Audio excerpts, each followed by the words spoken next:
ഫ്രാൻസിനെയും അതുപോലെ ബ്രിട്ടനെയും ഇറാൻ വിരട്ടിയപ്പോൾ യഥാർത്ഥത്തിൽ ഇപ്പോൾ ഫ്രാൻസും ബ്രിട്ടനും ഭയപ്പെട്ടു എന്നത് സത്യമാണ്.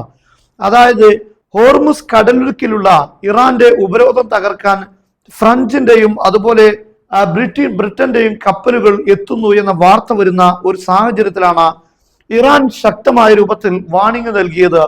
V will immediately strike French and British warship if they approach the strait of Hormuz.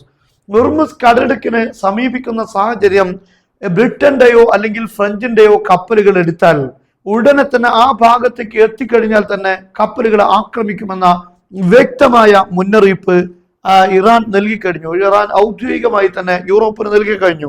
They are not welcome. അവർക്ക് ഇപ്പോൾ ഹോർമുസിലേക്ക് അനുമതി ഇല്ല എന്നാണ് ഇറാൻ പറഞ്ഞിരിക്കുന്നത്. എന്നാൽ ഈ ഒരു പ്രസ്താവന വന്ന ഉടനെ തന്നെ മണിക്കൂറുകൾക്കകം ഫ്രഞ്ച് പ്രസിഡന്റ് ഇമ്മാനുവൽ മാക്രോന്റെ പ്രസ്താവന വന്നു. French president Macron says France is not currently considering deploying warship to the strait of Hormuz. ഹോർമുസിലേക്ക് ഒരിക്കലും കപ്പലുകൾ വിന്യസിക്കാൻ ഫ്രഞ്ച് ഒരിക്കലും ഉദ്ദേശിച്ചിട്ടില്ല. ഫ്രഞ്ചിന്റെ പ്രസിഡന്റ് അദ്ദേഹം മറ്റൊരു വാക്കുകൂടെ പറഞ്ഞിട്ടുണ്ട്. ഞങ്ങൾ ആഗ്രഹിക്കുന്നത് ഇറാനുമായി കോർഡിനേറ്റ് ചെയ്തുകൊണ്ട് ഇവിടെ സുരക്ഷ ഏർപ്പെടുത്തുക എന്നത് മാത്രമാണ്.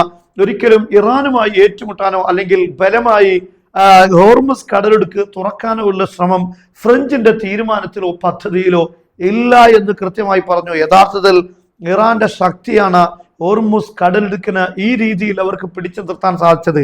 കാരണം ഈ യൂറോപ്യൻ രാഷ്ട്രങ്ങളെല്ലാം ഏറ്റവും കൂടുതൽ പ്രതിസന്ധി ഈ യുദ്ധത്തിലൂടെ അനുഭവിക്കുകയാണ്. കാരണം ഹോർമുസ് കടലിടുക്ക് അടച്ചതിൽ ഏറ്റവും വലിയ പ്രതിസന്ധി നേരിടുന്ന രാഷ്ട്രങ്ങളാണ് യൂറോപ്യൻ രാഷ്ട്രങ്ങൾ.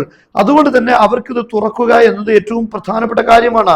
അമേരിക്ക ആവട്ടെ ഇത് തുറക്കാൻ വേണ്ടി അവരോട് സഹായം ആവശ്യപ്പെട്ടിട്ടുണ്ട്. പക്ഷെ അതെല്ലാം അവർ വിസമ്മതിക്കുകയാണ് ചെയ്തത്. കാരണം യൂറോപ്യൻ രാഷ്ട്രങ്ങൾക്കറിയാം ഈ കാര്യം പറഞ്ഞ് ഇറാനെ സമീപിച്ചാൽ അല്ലെങ്കിൽ ഹോർമുസ് കടലിടുക്കിലേക്ക് കപ്പലുമായി ചെന്നാൽ കപ്പലുകളെല്ലാം കത്തിച്ചാമ്പലാകും. അതുകൊണ്ട് വേണ്ടാത്ത പണിക്ക് നിൽക്കണ്ട എന്ന് അവർക്ക് ബോധ്യപ്പെട്ടിട്ടുണ്ട്. അതാണ് ഞാൻ പറഞ്ഞത്, ഇറാന്റെ ശക്തിയാണ് യഥാർത്ഥത്തിൽ ഹോർമുസ് കടലിടുക്കിലേക്ക് മറ്റു രാഷ്ട്രങ്ങളെ ആരെയും അങ്ങോട്ട് അടുക്കാൻ അനുവദിക്കാത്തത്. അമേരിക്ക പലതവണ ശ്രമിച്ചു. അമേരിക്കക്ക് തന്നെ അങ്ങോട്ട് കടന്നു വരാൻ കഴിയുന്നില്ല. പിന്നെ മറ്റു രാഷ്ട്രങ്ങളുടെ കാര്യം പറയേണ്ടതില്ലല്ലോ. ഈ ഒരു ശക്തിയാണ് യഥാർത്ഥത്തിൽ അവിടെ ബലമായി പിടിച്ചു നിർത്താൻ, ഹോർമുസ് കടലിടുക്കിനെ ബലമായി അവരുടെ കൺട്രോളിൽ നിലനിർത്താൻ ഇറാന് സാധ്യമാകുന്നത്. ആ ഒരു ശക്തി തന്നെയാണ് മറ്റു രാഷ്ട്രങ്ങളെയെല്ലാം അങ്ങോട്ട് അടുക്കുന്നതിൽ നിന്ന് അവരെ മാറ്റി നിർത്തുന്നത്.